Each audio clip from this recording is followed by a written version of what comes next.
Alhamdulillah, all praises to Allah. آبوں کے لیے انبیاء، جانوں کے لیے اصفیاء، مطلع ہر سعادت، مقطع ہر سیادت، خلاصہ کائنات، فخر موجودات، حضور احمد مجتبی محمد مصطفیٰ، ارواحنا فدا صلی اللہ تعالی علیہ وآلہ وصحبہ وبارک وسلم کی بارگاہ بے کسبنا میں جس طریقے سے پڑھاؤں بلند آواز سے میرے ساتھ مل کر پڑھیں۔ الصلاۃ والسلام علیک یا رسول اللہ، الصلاۃ والسلام علیک یا نبی اللہ، الصلاۃ والسلام علیک یا حبیب اللہ، وعلی آلک واصحابک یا نور اللہ، صلی اللہ تعالی علیہ وسلم۔ آج کا یہ مبارک دن جسے تمام عالم اسلام عید الفطر کے نام سے جانتے ہیں، اس کے حوالے سے بڑا خوبصورت خطاب آپ نے حضرت مفتی صاحب کی اللہ سے سماعت کر لیا ہے۔ اللہ تبارک و تعالیٰ آپ کی اور ہم سب کی حاضری کو شرف قبولیت عطا فرمائے۔ آج کا دن تجلی کا دن ہے۔ اس یوم کو یوم تجلی کہا گیا ہے کہ اللہ تبارک و تعالیٰ خصوصی طور پر اپنے بندوں پر اپنی رحمت کی تجلی فرماتا ہے، اور اللہ تبارک و تعالیٰ کا ارشاد ہے حدیث پاک میں کہ عید کے اجتماع میں بندہ مجھ سے جو طلب کرے میں اسے عطا کرتا ہوں۔ اور قرآن میں اللہ پاک کا ارشاد ہے ان اللہ لا یخلف المیعاد، کہ اللہ اپنے وعدے کے خلاف نہیں کرتا۔ آپ اندازہ فرمائیں دنیا کا کوئی انسان اگر بہت سچا ہو اور وہ وعدہ کرے کہ بھئی میں یہ تمہیں دوں گا یا یہ کروں گا یا وہ کروں گا، تو کبھی کبھی وعدے کو وفا کرنے والا انسان بھی وعدے کے خلاف کر سکتا ہے، لیکن یہ میرے اللہ کی شان ہے، اس نے کبھی وعدے کے خلاف نہ کیا ہے نہ وہ کرتا ہے۔ اور اس کا ارشاد ہے قل صدق اللہ، اے محبوب فرما دے کہ اللہ سچا ہے۔ تو اللہ پاک کا ارشاد ہے کہ میرا بندہ مجھ سے جو مانگتا ہے۔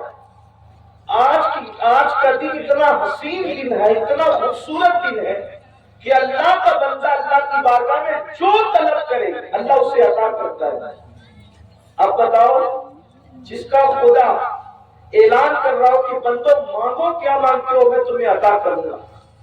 حدیث پاک میں یہ بھی آتا ہے کہ جب عید کی نماز پڑھ کر مومنین مسلمان اپنے گھروں کی طرف لوٹتے ہیں تو اعلان کیا جاتا ہے اس شان سے اپنے گھر کی طرف لوٹو کہ اللہ نے تم سب کی مغفرت فرما دی، تم سب کی بخشش فرما دی۔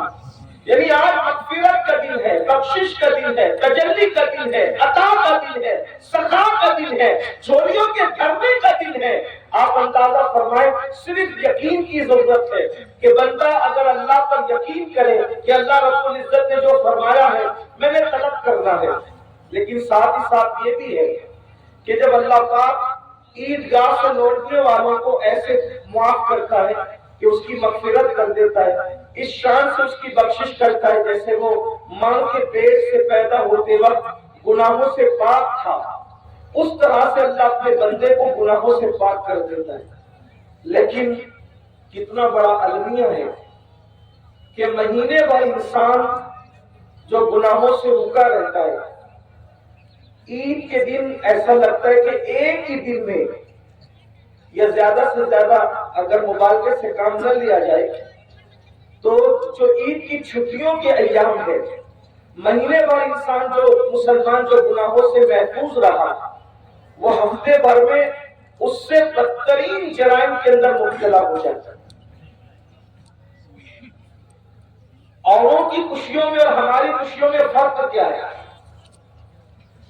جو اوروں کی خوشیاں ہیں، جیسے مثال کے طور پر جو دوسرے مذاہب کے لوگ الگ الگ انداز سے تہوار مناتے ہیں. جیسے ایک قوم 31 نائٹ مناتی ہے، کوئی قوم کچھ مناتی ہے، کوئی قوم کچھ.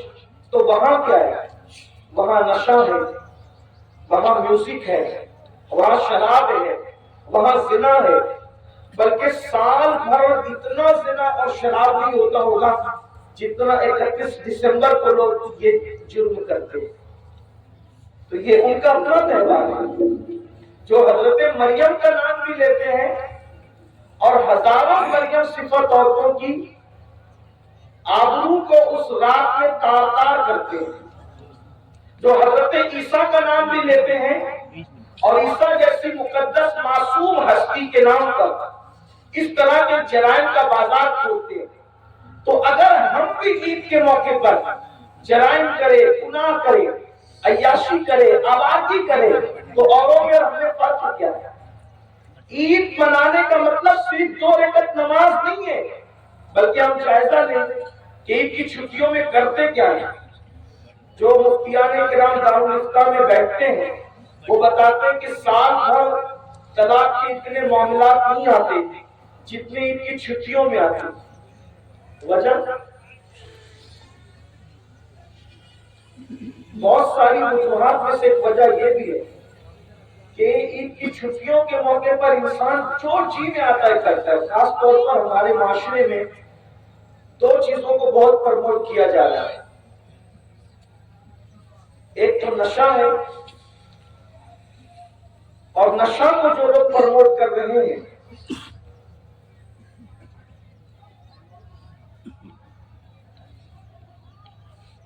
وہ پسے پردہ بڑے مضبوط لوگ ہیں.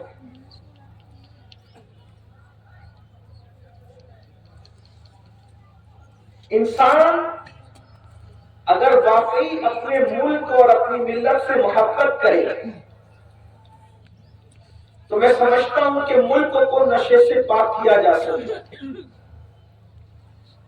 لیکن پسے پردہ بیٹھے ہوئے لوگ خود نہیں چاہتے، اس لیے کہ شیطانی دماغ رکھنے والے لوگوں کی یہ سوچ اور فکر ہے کہ اب کسی مخصوص طبقے کو نہ خنجر سے مارا جائے، نہ گولی سے مارا جائے، نہ ہتھیار سے مارا جائے. اس لیے کہ گولی مارنے والے کی گولی کا تو خرچ لگتا ہے، خنجر مارنے والا بدنام تو ہوتا ہے.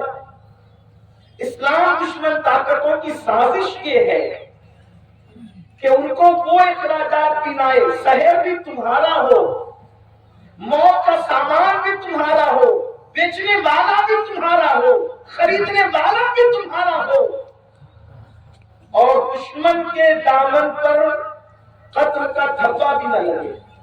لاشعوری طور پر معاشرے کے اندر نشے کو پرموٹ کیا جا رہا ہے الگ الگ انداز سے، اور ہمارے 16 17 سال کے لڑکے بچے نشے کے اندر مبتلا ہو کر برباد ہو رہے. نشہ کیا ہے؟ اللہ کے رسول صلی اللہ علیہ وسلم نے ان تمام برائیوں کی جڑ قرار دیا ہے نشے کو. جو نشہ کرے گا وہ کام دھام نہیں کر سکتا. کہاں کرے گا؟ وہ کاروبار کہاں کرے گا؟ اور جب آمدنی نہیں ہوگی اور اخراجات ہوں گے تو پھر کیا ہوگا؟ پھر وہ چوری بھی کرے گا، وہ کسی کے ہاتھوں مس یوز بھی ہوگا، غلط استعمال بھی اس کا کیا جائے گا. ایک ملک کے اندر تمام فوج کو کھڑا کیا گیا اور اسلام کے خلاف اس کو استعمال کیا گیا. آپ ان کی پوری تاریخ اٹھا کر کے پڑھنے، وہ سب کے سب عیاش اور نشیڑی لوگ تھے. وہ اللہ اکبر بول کر کے کھڑے ہوئے، لیکن جب بعد میں پڑھتے اٹھے تو پتا چلا کہ یہ تو عیاش اور نشیڑی لوگ ہیں.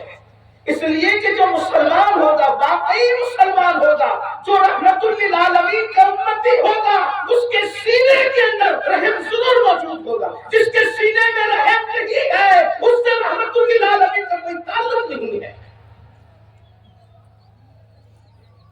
مسلمانوں کی پہچان کیا تھی؟ اللہ کے رسول صلی اللہ علیہ وسلم نے ارشاد فرمایا، راستے سے سے تکلیف دینے والی چیز کو ہٹا دینا بھی ایمان کے شعبوں میں سے ایک شعبہ ہے۔ جو رسول رستے میں تکلیف دینے والی چیز کو پڑے رہنا پسند نہ فرمائے، وہ رسول کسی کی جان کے خاتمے کو کیسے پسند کر سکتے؟ اللہ کے رسول صلی اللہ علیہ وآلہ وسلم نے اپنی پوری زندگی میں کم و بیش 27 یا 29 جنگیں لڑی ہیں، اور اس 27 سے 29 جنگوں کے اندر صرف 1000 لوگ کام آئے ہیں، اور 1000 لوگ کی کام آنے کے بعد پوری دنیا کے اندر انقلاب آ گیا، جبکہ اتنی کم تعداد میں ان کی صرف ایک جنگ، جس کو دوسری عالمی جنگ کہتے ہیں، دوسری عالمی جنگ کے اندر کروڑوں لوگوں کا قتل ہوا ہے، پہلی عالمی جنگ کے اندر لاکھوں لوگوں کا قتل ہوا ہے، اور اللہ کے رسول، اور وہ بھی دونوں عالمی جنگ کرنے کے بعد بھی دنیا میں انقلاب نہیں آیا ہے، اور اللہ کے رسول علیہ السلام نے جو انقلاب لایا، 1000 لوگ کام آتے ہیں اور پوری دنیا میں انقلاب آ جاتا ہے، اور وہ بھی چند لوگ اس لیے کام آ گئے کیونکہ جب کوئی عضو ناسور بن جاتا ہے تو ڈاکٹر اس کو صرف جسم سے اس لیے الگ کر دیتا ہے کہ تاکہ سارے جسم کی حفاظت ہو جائے۔ تو سماج کے کچھ ایسے لوگ تھے جن کا دنیا سے چلا جانا پوری دنیا کے لیے فائدے مند تھا، اس لیے ان کو رخصت کر دیا گیا، اور وہ 1000 لوگ رخصت ہوئے اور پوری دنیا کے اندر اس کے بدلے میں انقلاب ہے۔ کون سا انقلاب؟ جس میں حالت یہ ہے کہ جانوروں کے حقوق بھی بتا دیے گئے۔ کوئی مذہب دنیا میں ایسا نہیں ہے جہاں پر مرغی کا حق بھی بتایا گیا۔ اللہ کے رسول علیہ السلام کی بارگاہ میں ایک صحابی آئے، عرض کیا رسول اللہ، نہ میری بیوی ہے، نہ میرے بچے ہیں، نہ میری بیٹی ہے، میرا گھر کوئی نہیں ہے، صرف میں نے ایک مرغی پال رکھی ہے، بس میرے پاس ایک مرغی ہے۔ تو اللہ کے رسول علیہ السلام نے فرمایا، اگر تم نے دن بھر میں اس مرغی کا خیال نہ کیا تو قیامت کے دن تمہارا شمار اس میں سلوک کرنے والوں میں نہیں لکھا جائے گا۔ آپ اندازہ فرمائیں، آپ اندازہ کریں کہ جو رسول مرغی کا حق بتائے، اور صحابی سے کہا جا رہا ہے زمین پر سب سے بہترین مخلوق کا نام انبیاء کے بعد صحابہ کہا جاتا ہے، اس سے بہترین مخلوق روئے زمین پر نبیوں کے بعد نہ آئی نہ قیامت تک آ سکتی ہے۔ صحابہ کرام وہ ہستیاں ہیں جن کا چہرہ دیکھنے پر اللہ کے رسول نے فرمایا دیکھنے والا اگر مومن ہے تو اس پر جہنم کی آگ حرام کر دی جاتی ہے۔ آقا فرماتے اس پر بھی جہنم حرام ہے جس نے مجھے دیکھا، اور اس پر بھی جہنم حرام ہے جس نے میرے دیکھنے والے کو دیکھا، اسے آگ نہیں چھو سکتی۔ صحابہ میں یہ روایت موجود ہے۔ اندازہ فرمائے صحابی سے کہا جا رہا ہے اگر تم نے مرغی کے ساتھ خیال نہ کیا، اس نے سلوک نہ کیا تو تمہارا نام قیامت کے دن اس میں سلوک کرنے والوں کی فہرست میں نہیں ہوگا۔ اندازہ فرمائے، لیکن میں جو بات عرض کرنے چلا تو اس سے دور نہ ہو جاؤں گا، لیکن ایک جملہ کہتے ہوئے آگے بڑھوں گا۔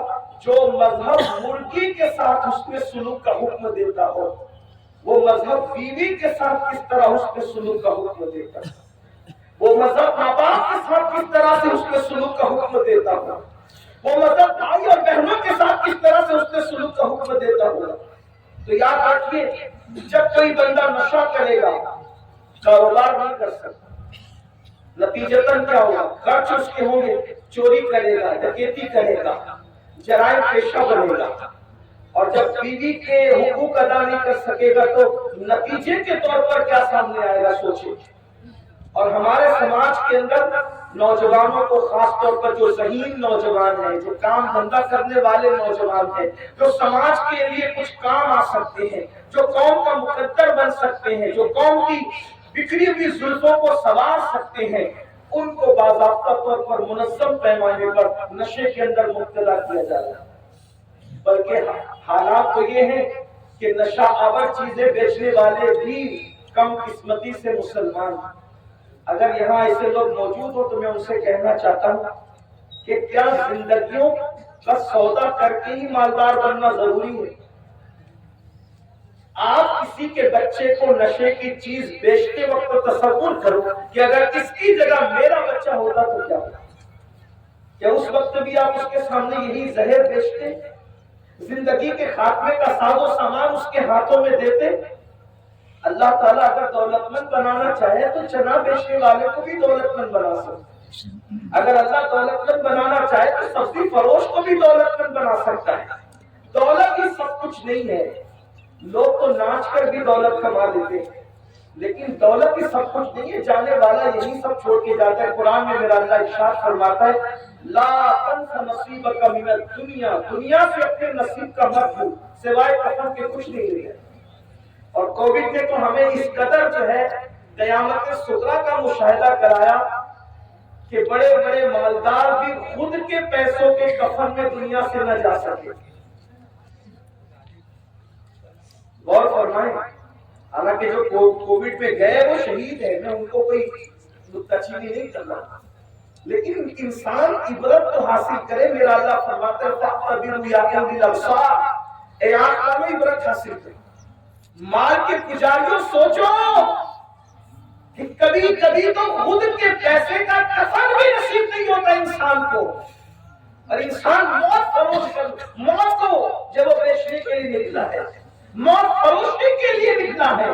اللہ کے بندو توبہ کرو، اس لیے کہ کسی کو دکھ دے کر کے تم کبھی سکھ نہیں کما سکتے، سکون اور چین کی نیند نہیں سو سکتے. اس لیے کہ دولت سے نرم گدے خریدے جا سکتے ہیں، دولت سے کبھی سکون کی نیند نہیں خریدی جا سکتی. اس لیے اگر حرام کاروبار کوئی کر رہا ہے تو میری اس سے گزارش ہے، آج تو توبہ کا دن ہے، قبولیت کا دن ہے، تجلی کا دن ہے، مغفرت کا دن ہے، بخشش کا دن ہے. اور یہی نشہ پھر انسان کو خودکشی کی طرف بھی لے جاتا ہے. اس لیے کہ جب نشہ کرتے کرتے انسان آگے بڑھتا ہے، بے چینی، بے قراری، اضطراب، پھر وہ ڈپریشن کا بھی شکار ہوتا ہے. اور ڈپریشن پھر کبھی اس کو پھانسی کے پھندے پہ لٹکنے میں مجبور کرتا ہے. جب نشہ کرتا ہے کچھ کما دھما نہیں پاتا تو قرضہ بھی لیتا ہے، قرض کے بعد گلے لگتا ہے، پھر خودکشی کی طرف جاتا ہے. میں یہ نہیں کہہ رہا کہ صرف نشے سے لوگ خودکشی کرتے ہیں، لیکن ایک سبب یہ بھی ہے. اور ویسے تو لوگ خودکشی پتہ نہیں کیوں کرتے. لوگوں کا ذہن یہ بنا ہوا ہے کہ اگر خودکشی کر لیں گے تو دنیا کی جھنجھٹ سے نجات پا جائیں گے، لیکن شاید ان کو نہیں پتا کہ ایک مرتبہ انسان خودکشی کر لے تو اس کے بعد وہ نجات نہیں پا سکتا.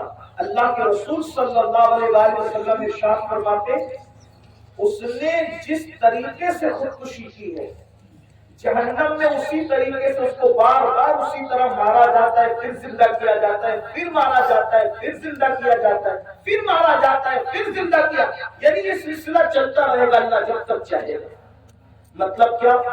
اگر کسی نے پھانسی لے لی، میری قوم کے جوانوں سے میری گزارش ہے مایوسیوں کی راہ کے مسافر نہ بنو، حالات سے مقابلہ کرنے کا ظرف اپنے اندر پیدا کرو. کوئی کتنی بڑی مصیبت ہے، مصیبت بڑی نہیں ہے، مصیبت کو دور کرنے والا اللہ بڑا ہے. اور اللہ کے رسول صلی اللہ علیہ وسلم نے ارشاد فرمایا، اللہ کے رسول فرماتے جس کا کوئی مددگار نہ ہو اس کا مددگار اللہ اس کا رسول ہے. اس کا مطلب اگر کوئی تمہارا مددگار نہیں ہو، کہتے ہیں کوئی مدد کرنے والا، کوئی امداد کرنے والا نہیں. مدینے سے صدا آ رہی ہے، اللہ کے سچے رسول نے 1450 سال پہلے ارشاد فرمایا جس کا کوئی مددگار نہیں ہے محمد رسول اللہ اس کے مددگار ہے اور اللہ اس کا مددگار ہے. سوچو تو صحیح، جو رسول اشارے سے چاند ٹکڑے کرنا جانتا ہو جب وہ مدد کر آئے تو پھر کون سی مصیبت ہے جو حل نہیں ہو سکتی؟ جب اللہ مدد فرمائے تو وہ کون سی مصیبت ہے جو حل نہیں ہو سکتی؟ حالات سے دامن بچا کر کے بھاگنا، خودکشی کرنا، یہ مردوں کا کام نہیں ہے، یہ مومنوں کا کام نہیں ہے، اہل ایمان کا کام نہیں ہے. اگر کسی نے پھانسی لے لی، حدیث پاک ہے آگ کے پھانسی کے پھندے پہ اس کو جہنم میں لٹکا کے مارا جائے گا، پھر پھانسی دی جائے گی آگ کے پھندے پر، مر جائے گا، پھر زندہ کیا جائے گا. اسی طریقے سے اس کو اگر اس نے اونچائی سے اپنے آپ کو گرا کر مار ڈالا تو جہنم کے پہاڑوں سے اس کو گرایا جائے گا. اگر اس نے چھری اپنے پیٹ میں ڈالی تو جہنم کی آگ کی چھری اس کے پیٹ میں بار بار ڈال کر اس کو ہلاک کیا جائے گا. اس نے زہر پیا تو جہنم کا زہر اس کو پلایا جائے گا. کون سا سکون مل رہا ہے؟ اس لیے یہ دنیا ہے، حالات کا مقابلہ کرنا سیکھو، حالات سے پریشان مت ہونا. اور کون سی مصیبت ہے جو میرے اللہ کے بارگاہ میں حل نہیں ہو سکتا، مدد تو طلب کرو۔ اور ایک بات یہ بھی میں آپ کو بتاؤں، کبھی کبھی دعا کرتے کرتے بھی لوگ مایوس ہوتے ہیں اور کہتے ہیں حضرت دعا قبول ہی نہیں ہوتی۔ میرے عزیز، انبیاء کی دعا کے آثار ظاہر ہونے میں بھی کبھی کبھی 50 سال کا عرصہ بیت گیا۔ معصوموں کی دعا، حضرت یعقوب علیہ السلام جس دن سے حضرت یوسف گم ہوئے ہیں دعا کرتے میرے یوسف کو مجھ سے ملا دے۔ جب یوسف علیہ السلام جدا ہوئے تھے اس وقت آپ بچے تھے، اور جب ملے ہیں تو آپ بچوں کے باپ بن چکے تھے۔ تو نبی کی دعا کا بھی ظہور کبھی کبھی ہونے میں 50 سال کا عرصہ لگتا ہے۔ حضرت ابراہیم علیہ السلام جوانی سے بیٹا مانگ رہے تھے، داڑھی اور سر کے بال سفید ہو گئے، اس کے بعد اللہ نے بیٹا عطا فرمایا۔ اس میں اللہ کی حکمتیں، اللہ کی حکمت۔ جب نبیوں کی دعاؤں کے ظہور کے لیے بھی کبھی کبھی نصف صدی کا عرصہ بیت گیا، انسان یہ سوچتا ہے کہ ادھر میں طلب کروں ادھر اللہ مجھے عطا کرے۔ کبھی ایسا ہوتا ہے کہ فوراً مل جاتا ہے، لیکن کبھی روکا جاتا ہے تو اس میں بھی حکمت ہوتی ہے۔ اللہ کے حکام میں حکمت۔ مایوس مت ہو، مایوسی کی طرف نہ جاؤ۔ نشے کا خاتمہ کرنا ہماری ذمہ داری۔ یہ گنبد و مینار کا شہر ہے۔ جو افراد نشہ بیچتے ہیں انہیں سمجھایا جائے، محبت سے سمجھایا جائے، پیار سے سمجھایا جائے۔ مانے تو ٹھیک ہے، ورنہ بہت آسان طریقہ اسلام بتاتا ہے، ایسے لوگوں کا سوشل بائیکاٹ کرتے ہیں۔ آپ کر سکتے، ہم کر سکتے، اس لیے کہ اسلام ہی طریقہ۔ اللہ کے رسول علیہ السلام نے تو یہاں تک فرمایا جو نشہ کرے ان کے لیے فرمایا، نشہ کرے سمجھاؤ، نہیں مانتے ان کا بائیکاٹ کر دو۔ آقا علیہ السلام فرماتے ہیں اگر وہ بیمار پڑ جائے نشہ کرنے والے ان کی عیادت نہ کرو، مر جائیں اہل اثر ان کے جنازے میں شرکت نہ کرے، بیٹی طلب کرے ان کو بیٹی نہ دی جائے، قرض مانگے انہیں قرض نہ دیا جائے، کھانا مانگے عبرت کے لیے انہیں کھانا نہ دیا جائے، تاکہ لوگ عبرت حاصل کریں کہ نشہ کرنے والوں کا یہ ہے۔ جب نشہ کرنے والوں کا یہ حال ہے تو جو نشے کا سبب بنے، جو لوگ خود نشہ بیچ رہے پہلے لیکن پہلا درجہ سمجھانے کا ہے، منانے کا ہے۔ کوشش کرو پہلے کو آخری درجہ مت دو، اس کی بے پناہ ضرور۔ اور یہ سارے کاموں کے لیے چونکہ ٹائم ہو گیا، ہم لوگ تیزی سے آ بھی رہے ہیں، 9 بج چکے ہیں، میں اور ہماری خواہش بھی یہ تھی اور انتظامیہ کی بھی کہ وقت پہ نماز کھڑی کر دیں، جماعت کھڑی ہو جائے۔ تو جو لوگ آ رہے ہیں بس ان سے گزارش ہے کہ وہ تیزی سے قدم بڑھائیں، میں اپنی گفتگو کے اختتام کی طرف جاؤں۔ یہ سارے کاموں کے کرنے کے لیے امت میں اتحاد کی ضرورت ہے، ہمارے اندر یونٹی ہونی چاہیے، اتحاد ہونی چاہیے۔ آج تو بھائی بھائی میں اتحاد ہے، ماں باپ میں اتحاد ہے، میاں بیوی میں اتحاد ہے، ایک گھر میں 4 لوگ رہتے ہیں 4 لوگوں میں اتحاد ہے، محلے کے لوگوں کے آپس میں اتحاد ہے۔ یاد رکھنا حضور عامر ملت رحمۃ اللہ علیہ فرمایا کرتے تھے اتحاد زندگی ہے اور انتشار موت ہے۔ جب تک روح اور جسم میں اتحاد ہوتا ہے انسان زندہ رہتا ہے، روح اور جسم میں اختلاف ہو جاتا ہے انسان مر جاتا ہے۔ مردہ قوموں کی علامت ہے کہ وہ چھوٹی چھوٹی باتوں پہ لڑتی ہے۔ اپنے درمیان سے جھگڑوں کا خاتمہ کیجیے، نہ تجارت کے نام پہ لڑیے، نہ سیاست کے نام پہ لڑیے، نہ معیشت کے نام پہ لڑیے، نہ معاشرت کے نام پہ لڑیے، نہ برادری کے نام پہ لڑیے، نہ سلاسی کے نام پہ لڑیے۔ خوش عقیدہ مسلمان متحد رہیں، اس لیے کہ اللہ کے رسول صلی اللہ علیہ وسلم ارشاد فرماتے مسلمان دوسرے مسلمان سے 3 دن تک کے لیے 3 دن سے زیادہ کے لیے بات بند نہ کرے۔ اگر 3 دن سے زائد ہو جاتے ہیں بات بند کرنے کے لیے تو اللہ کے رسول علیہ السلام فرماتے اس کے سجدے اور اس کی دعائیں اس کے سر کے اوپر نہیں جاتی۔ اور اگر کوئی 1 سال تک اپنے مسلمان بھائی سے گفتگو بند کر دے 1 سال تک، تو اللہ کے رسول علیہ السلام فرماتے مسلمان سے 1 سال تک کے بلا عذر شرعی بات بند کرنا اس مسلمان کا خون کرنے کے برابر ہے۔ گویا کہ اس کا خون کیا آپ نے۔ اور محبت کرنا اللہ کے رسول صلی اللہ علیہ وسلم ارشاد فرماتے جو مسلمان کسی مسلمان سے صرف اللہ کے لیے محبت کرے گا، اللہ کے لیے، کوئی اس کی غرض نہیں ہے، کوئی مقصد نہیں ہے، صرف اللہ کے لیے اس کے دل میں محبت ہے، تو اللہ کے رسول علیہ السلام فرماتے ہیں اللہ قیامت کے دن ان مسلمانوں کو نور کے منبر پہ بٹھائے گا اور ان کو نور کے منبر پر بیٹھے دیکھ کر انبیاء اور شہید بھی اس پر رشک کریں گے اور پوچھا جائے گا یہ کون لوگ ہیں جن کو اشارے سے بٹھایا گیا، تو ارشاد ہوگا یہ وہ لوگ ہیں جو صرف اللہ کے لیے دوسرے سے محبت کیا کرتے ہیں، اللہ کے لیے۔ آج چائے پانی کے لیے تو محبت ہوتی ہے، مفاد کے لیے تو محبت ہوتی ہے، اللہ کے لیے بھی محبت۔ ایک آخری روایت سن لے، بات پوری کی جاتی ہے وقت کی مناسبت سے۔ حضرت موسیٰ علیہ السلام سے اللہ نے پوچھا، امام غزالی لکھتے ہیں اللہ نے پوچھا موسیٰ آپ نے میرے لیے کیا کیا؟ تو حضرت موسیٰ نے عرض کیا بطور مفہوم اپنے الفاظ کے جامع میں اس حدیث کا پیش کر رہا ہوں، مولا میں نے نمازیں تو تیرے لیے پڑھی، روزے تو تیرے لیے رکھے، یہ تیرے لیے، یہ تیرے، ساری نیکیاں گنا دی۔ ارشاد ہوتا ہے موسیٰ یہ سب تم نے تو اپنے لیے کیا، میرے لیے کیا کیا ہو بتا؟ تو آپ نے عرض کیا مولا پھر تو ہی بتا دے میں تیرے لیے کیا کروں؟ تو ارشاد ہوا موسیٰ میرے لیے کسی سے محبت کر، یہ عمل خالص میرے لیے، یہ میرے لیے کسی سے محبت کر۔ ایک حدیث پاک میں یہ بھی آیا ہے کہ ایک شخص اپنے گاؤں سے دوسرے گاؤں اپنے ایک مسلمان بھائی سے ملنے جا رہا تھا، کوئی کام نہیں تھا، صرف ملاقات کرنا، اس کو خوش کرنا، ملاقات کرنا، اس کو خوش کرنا۔ تو راستے میں فرشتہ ملا اور فرشتہ ملنے کے بعد اس فرشتے نے کہا کہاں جا رہا؟ کہا میرے اپنے بھائی سے ملنے جا رہا، کام کیا؟ کچھ نہیں، صرف اللہ کے لیے جا رہا۔ تو کہا سن لو، اللہ فرماتا ہے جو صرف اللہ کے لیے دوسرے سے ملا کرتے ہیں اللہ فرماتا ہے مجھ پر واجب ہے کہ میں ان کو اپنا محبوب بناؤں، میں ان سے محبت کروں۔ تو آج عید کا دن ہے، دشمنوں سے بھی ملیے اور کوشش کیجئے کہ کوئی مسلمان ہمارا دشمن نہیں ہے۔ آپ لوگوں کی دشمنی اپنے دلوں سے نکال دیجئے، اللہ تمہاری دشمنی لوگوں کے دل سے نکال دے۔ سینے صرف مت ملائیے، دل ملائیے۔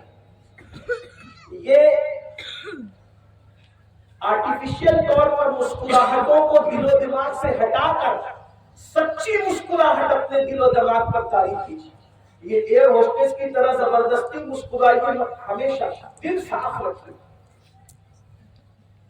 اللہ کے رسول صلی اللہ علیہ وسلم فرماتے کہ جب کسی مسلمان کو اس کی قبر میں رکھا جاتا ہے تو وہ ایک دلہن کو دیکھتا ہے، وہ دلہن سے پوچھتے ہیں تو کون ہے یہاں؟ تو کہا تو ایسا کام کرتا تھا جس سے مسلمان خوش ہو جاتے ہیں، تو لوگوں کو خوش کرتا تھا، وہی خوشی میں دلہن کی شکل میں آئی ہوں، آج تجھے سب نے چھوڑ دیا، تو نے دوسروں کے دل میں خوشی داخل کی، میں تیری قبر میں تجھے خوش کرنے کے لیے آیا، اور جب تک قیامت نہیں ہو جاتی اس وقت تک میں یہاں موجود رہوں گی۔ اس لیے آج عید کا دن ہے، پڑوسیوں سے ملیے، رشتہ داروں سے ملیے، روحوں کو منائیے، اور جو بندہ خود چل کر کے جاتا ہے اللہ کے رسول فرماتے جو پہلے صلح کے لیے آگے بڑھے اللہ اسے جنت میں پہلے داخل فرمائے۔ اس لیے دوسرے سے ملاقات کیجئے، سچے دل سے ملیے، دل سے دل ملائیے، سینے سے سینے ملائیے۔ آقا علیہ السلام فرماتے عید کے دن خوشی کا اظہار کیجئے، اپنے بچوں پر دسترخوان کشادہ کیجئے، مسلمان بھائیوں پر دسترخوان کشادہ کیجئے، صدقہ کیجئے۔ صدقہ فطر تو آپ دے ہی چکے ہوں گے، جنہوں نے نہیں دیا وہ صدقہ فطر ادا کریں، کیونکہ حدیث پاک ہے جو صدقہ فطر ادا نہیں کرتا اس کے روزے زمین اور آسمان کے درمیان معلق رہ جاتے ہیں۔ اس لیے صدقہ فطر ادا کیجئے، خوشیوں میں غریبوں کا بھی خیال کیجئے۔ اور ایک بات چپتی ہوئی دو جملے کے طور پہ کہہ دیتا ہوں، فلسطین کے مسلمانوں کو اپنی دعاؤں میں ضرور یاد رکھیے، لیکن ایک بات آپ سے کہتا ہوں، جو لوگ بار بار فلسطین کا ذکر کرتے ہیں اچھی بات ہے، مجھے اس پہ کوئی اعتراض نہیں، میں بھی کرتا ہوں۔ فلسطین کے مسلمان اتنی دور ہیں جن کی آپ کوئی مدد نہیں کر سکتے، فلسطین کے مسلمان اتنی دور ہیں جن کی آپ کوئی مدد نہیں کر سکتے، ان کے بارے میں آپ کی زبان پر ذکر زیادہ ہے۔ جو آپ کی بہن بھوکی ہے تو اس کا تصور آپ کو کب آئے گا؟ جو آپ کا بھائی بھوکا ہے اس کی غربت کا تصور آپ کو کب آئے گا؟ آپ کے خاندان کے لوگ جو غربت کی وجہ سے ایسے بھی تو ہیں جنہوں نے رمضان شریف میں جنہیں پھل میسر نہ تھے، تو ان کا تصور ہمیں کب آئے؟ فلسطین والوں کو بھی یاد رکھو، مجھے اس پر کوئی اعتراض نہیں ہے، لیکن اتنے دور والوں کو زبانی طور پہ یاد رکھنے والوں ذرا اپنے شہر کی بھی خبر لو، ذرا اپنے ملک کی بھی خبر لے لو، ذرا اپنی رشتے داری کی بھی خبر لے لو۔ ہمارے یہاں حال یہ ہے کہ میٹھا میٹھا ہف ہف، کڑوا کڑوا تھو تھو، جہاں زبانی باتیں کرنے کی بات ہے وہاں سب آگے، جہاں میدان عمل میں قدم رکھنے کی بات ہے سب پیچھے۔ فلسطین کے غریبوں کا خیال ہے، اللہ والوں اگر اللہ نے تمہیں دولت سے نوازا ہے، پوری پوری زکات دیانتداری کے ساتھ نکال دو، 10 سال میں پورے ملک ہندوستان کی غربت کا خاتمہ ہو جائے گا۔ نکالو تو صحیح۔ بھوکوں کا خیال کرو، ہمارے ملک کے مسلمانوں سے بھوک ختم ہو جائے گی۔ لیکن ہم نے صرف باتیں کرنا ہے، بلکہ زکات بہت بڑی چیز ہے۔ صرف صدقہ فطر صحیح طور پر صحیح ہاتھوں میں پہنچ جائے، اس ہندوستان سے مسلمانوں سے غربت کا خاتمہ ہو جائے۔ کہاں ہے، کیا ہے؟ کوئی نظام نہیں، کوئی سسٹم نہیں، کوئی طریقہ نہیں، ہر آدمی اپنی مرضی کے مطابق چل رہا ہے۔ بلکہ الحمدللہ ہم لوگ مدرسے وغیرہ بھی چلاتے ہیں، لیکن میں لوگوں کو یہ بات کہتا ہوں اللہ کی رضا کے لیے کہ اپنی پوری زکات مدرسوں کو نہ دیا کر، نہ دے پوری زکات اٹھا کر مدرسوں، بلکہ اپنی زکات کے، میرا مشورہ ہے، قبول ہو تو پسند کرنا، ورنہ یہ چھوڑ دیتے عیدگاہ کے باہر جا کے پوری عمر باندھنا کہ ایسا کہہ دیا نہیں تھا۔ یہ مشورہ ہے، چاہو تو قبول کرو، چاہو تو رد کرو۔ اپنی زکات کے 3 حصے کرو، اپنی زکات کے جو بھی زکات میں 3 حصے کرو۔ ایک اپنے رشتے دار جو غریب ہے ان کو دو، ایک عام غریب مسلمانوں کو دو، اور ایک حصہ دین کا کام مدارس وغیرہ میں جو جہاں پھر دے سکتے ہو وہاں۔ اس سے کیا ہوگا؟ دین کا کام بھی چلتا رہے گا، غریبوں کا کام بھی نکلتا رہے گا، اور آپ کے رشتے داروں کا خیال بھی ہوتا رہے گا۔ اور یہ بات یاد رکھنا، رشتے داروں کو زکات دینا، صدقہ دینا دوسروں کو دینے سے زیادہ ثواب ہے، بلکہ ڈبل ثواب ہے، مگر شرط یہ ہے کہ وہ مستحق ہونا چاہیے۔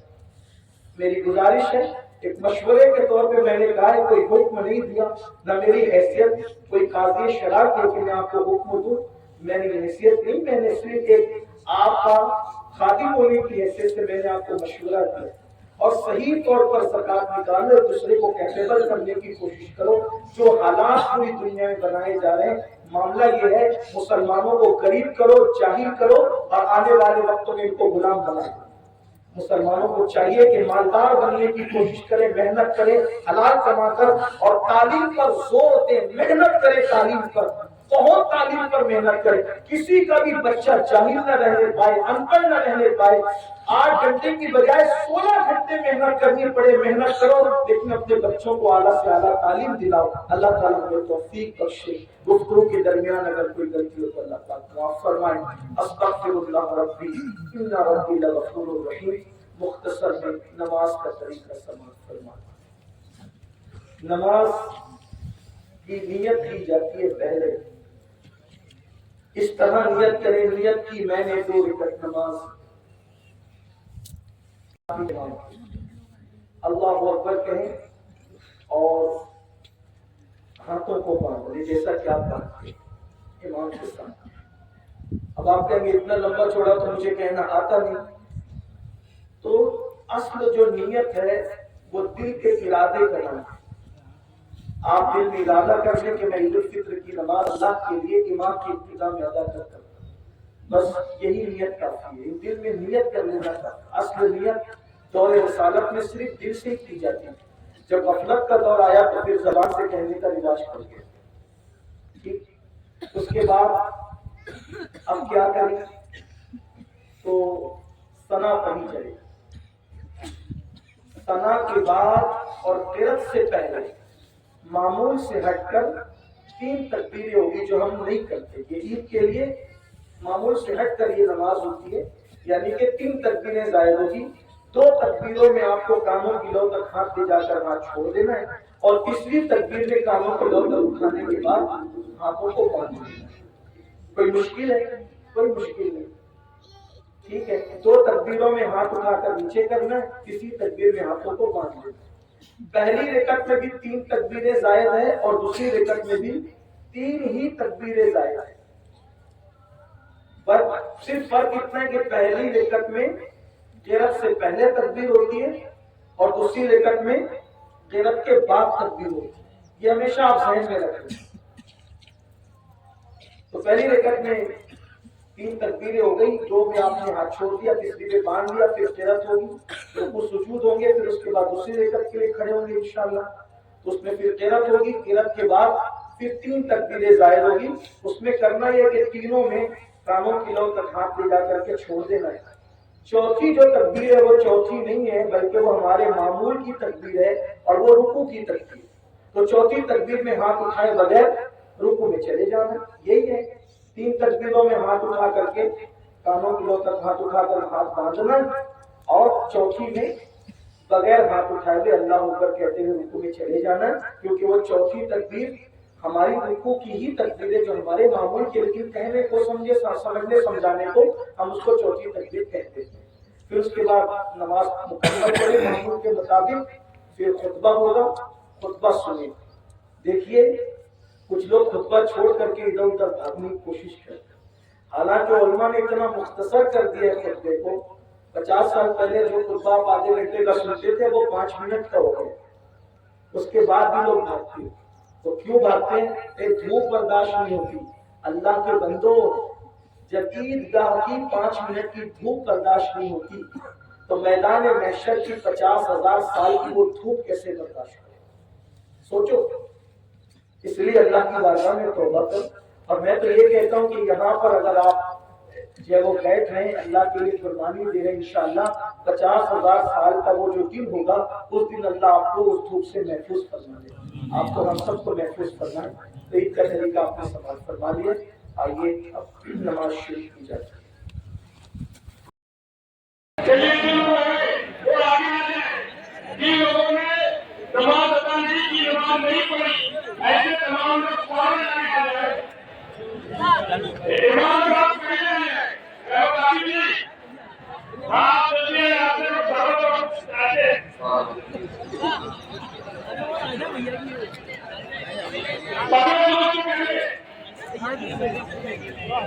یہاں پر تاج بابا ہمارے تاج علی بابا جو جگہ سنبھالتے ہیں، برطانیہ میں ان کا بھی شکریہ ادا کرتے ہیں جو انہوں نے کافی محنت کی ہے اس جگہ پر، اور پرانے دور بھول گئے وہ نئے دور میں آئے ہیں۔ ابھی گاڑی جو ہے بہت کسی کی ہے، گاڑی کی ہے، چابی بھی ہے، وہ یہاں کے پاس آ کر لے جائے۔ ہمارے آفتاب ارجن صاحب کے پاس چابی رکھے ہیں، کشوری کی چابی میں گاڑی کی چابی ہے، وہ آفتاب ارجن کے پاس سے آ کر یہاں لے جائے۔ ایک تھیلی کسی کے پاس رکھتی ہے، اس سے مبارک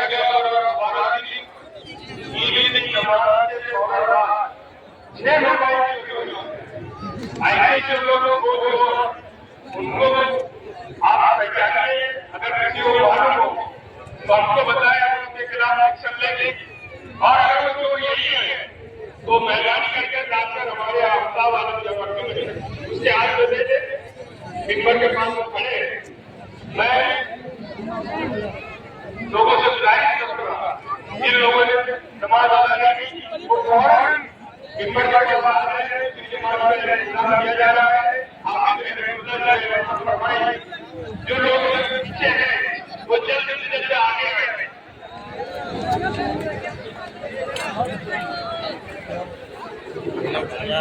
بھیا تو وہ آ گئے کہاوت